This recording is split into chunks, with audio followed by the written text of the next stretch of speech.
What's going on, everybody? This is episode 2 of the SILT Podcast. That's right, I came up with a name finally. It's an acronym for Shit I Learned Today. I know it's not the best, but what can I say? I'm not too creative. But today I'm going to be talking about the atrocity of what we call the U.S. healthcare system. I'm going to take a little bit of a deeper dive than last podcast, so let's see if I can hold anybody's attention for more than 10 minutes. So compared to other first world countries, the US healthcare system is complete garbage, and frankly at this point, all they can do is completely throw it away and start it from scratch. I want to come right out and say, this is not meant to be against doctors, nurses, or other staff that help facilitate, but just more of the system as a whole. It's the most expensive healthcare system in the world, and it's extremely inefficient. A lot of countries spend way less money and do much better than us. It starts with these short-ass primary care visits, only lasting 15 minutes. And I know everybody listening to this has experienced that before. But don't get me wrong, all primary care doctors are way overworked. Because of insurance companies, you can't even say, well, the doctors, they make the big bucks, they gotta work harder. For one, doctors owning practices aren't making money like they used to. And two, there's been studies that in order for primary care to meet a national guidelines with just a normal amount of patients, by the way, none of them have a normal amount of patients, they would need 27 hours in the day. I mean, that's pretty ridiculous. We all know nobody can work that much. I'm going to work 8 to 10 hours a day if necessary. I mean, come on, be realistic. Nobody could do that. How could they carry that load? Now, we could just say we need more doctors and the issue will be fixed, but that's just not true at all. Even if we had the necessary amount of doctors, the way the system is set up, it's so fragmented with no communications between healthcare teams. You may be seeing a specialist, but they're not talking to your primary care, and your primary care might know something that your specialist doesn't, and vice versa. The system is set up to be a diagnostic system while completely ignoring preventative care.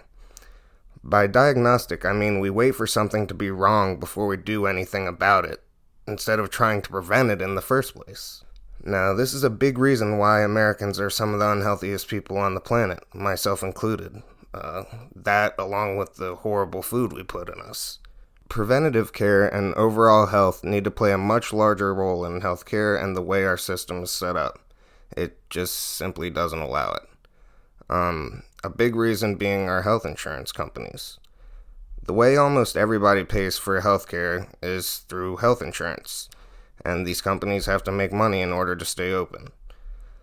So more time spent on preventative care means there's less people being treated at hospitals, less people on long-term drug treatment, less disease, less sickness, and most importantly, that's less money. It's funny, I think I'm starting to see a reoccurring theme here. With the diagnostic system, doctors can be quick and efficient, seeing patients for far less time and just listening and treating their symptoms instead of reasons for those symptoms. Besides, it's much easier just to give a patient a pill instead of spending possibly hours listening and figuring out underlying causes. Most people don't realize how much power these insurance companies have over their care. They decide what doctors you can see, what medications you can take, and the quality of treatment you will receive, even if another option is better for your condition.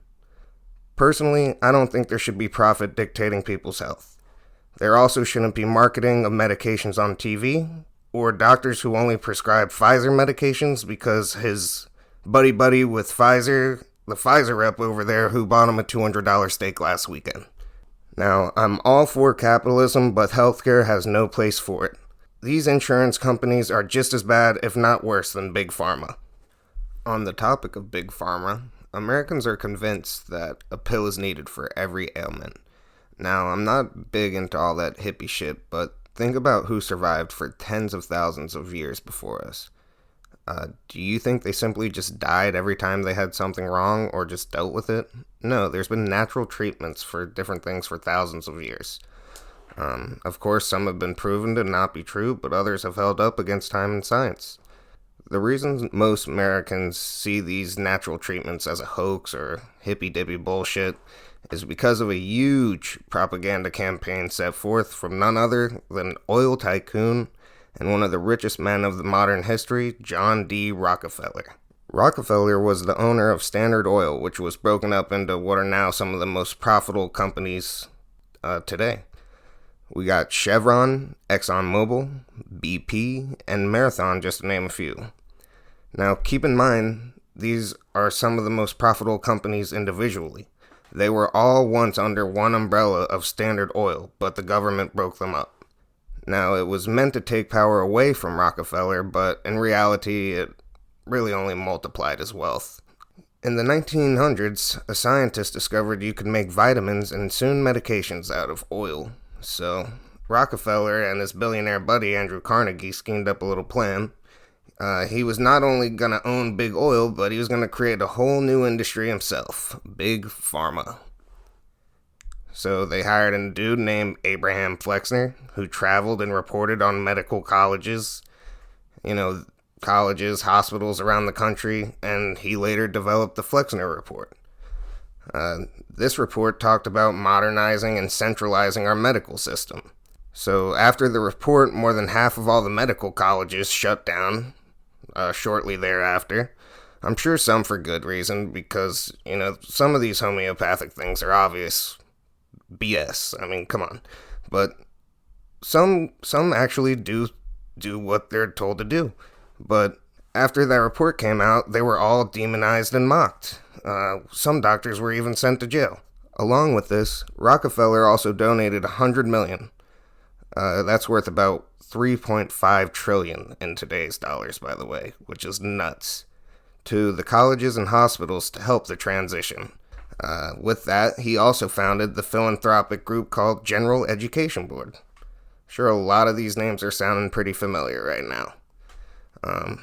Very quickly, medical colleges were all streamlined and teaching the same curriculum, and all the students were learning the same thing. And medicine was all about using patented drugs. So these scientists would receive huge grants to study how plants would cure diseases, but their end goal was to identify the chemicals in that plant to see what was effective and recreate a similar chemical that they could later patent. A pill for an ill became the mantra for modern medicine. And it was all just so convenient that Rockefeller owned 90% of what most medications were made of. That would be oil. Now, don't get me wrong, Western medicine has its place, and it's amazing in emergency situations. But, in my opinion, the U.S. healthcare system needs a complete system reboot. With that being said, there's some new research into stem cells I find really interesting. I know a lot of people are worried about the source since these are made of cells from umbilical cords, but there are multiple different sources for stem cells, and there's no damage to the baby, as most of the umbilical cord is usually disposed of after birth. Umbilical cord derived stem cells just happen to be the most effective, and can treat anything ranging from musculoskeletal injuries to autoimmune diseases. Companies providing these stem cell treatments promise they ethically derive them, and I don't see why they wouldn't be. If they are usually disposed after birth, I don't know why it would be a big deal. There's a chance the hundreds of thousands of people dealing with a multitude of injuries and/or diseases can have extreme relief without any invasive surgery with long recovery times. Many athletes and wealthy individuals are using these stem cell therapies already. All ethical reasons aside, whether it be your religion or simply believing George Bush's crazy ass saying that they would make stem cell factories out of abortion clinics, completely ridiculous, but whatever. These stem cell treatments could potentially change the future of medicine, and we definitely have to look into it. But I'm going to call it quits with that. Hopefully everybody stayed with me, and thanks again for listening to the SILT Podcast. Eventually I'm going to have guests on if I can figure out how to hook up this other microphone. But I hope you enjoyed this as much as I did, and hope you all learned something today.